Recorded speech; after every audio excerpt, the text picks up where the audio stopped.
जमीन से निकला भूत। इस पोस्ट में हम पढ़ेंगे कि कैसे जमीन से निकला भूत और उसने एक लड़की को अपने वश में किया।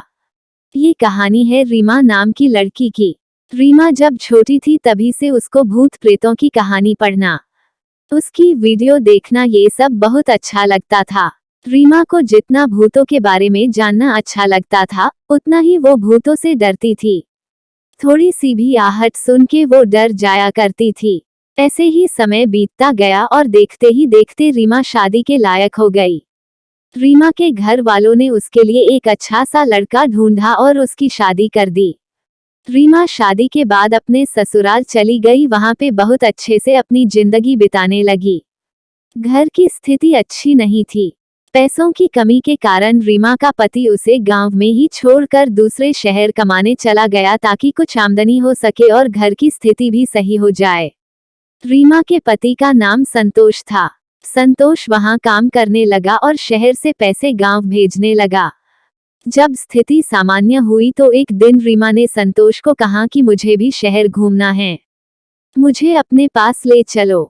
संतोष ने अपने घर वालों से बात की, सबने हाँ बोल दिया कि ठीक है, बहू भी कुछ समय शहर घूम लेगी।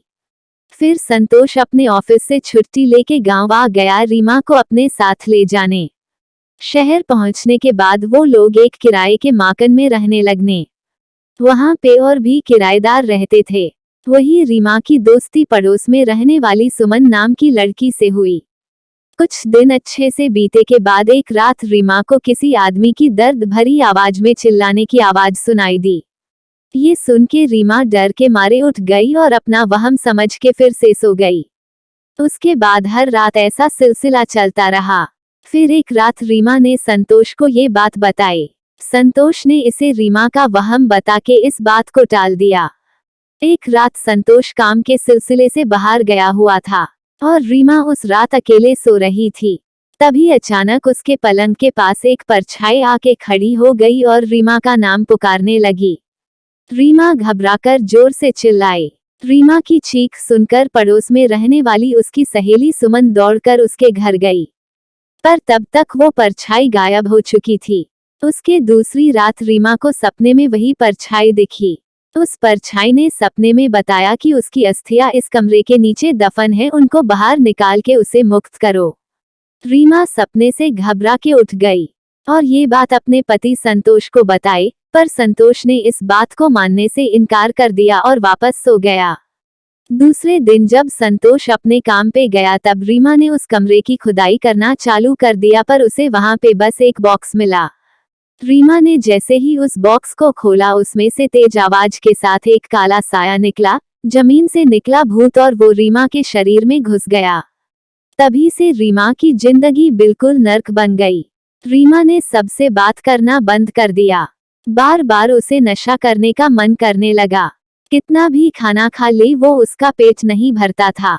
ये सब देख के संतोष परेशान होने लगा। जब रीमा ने खुद को मारने की भी कोशिश की तब संतोष अपनी नौकरी छोड़ के उसे अपने गांव ले गया।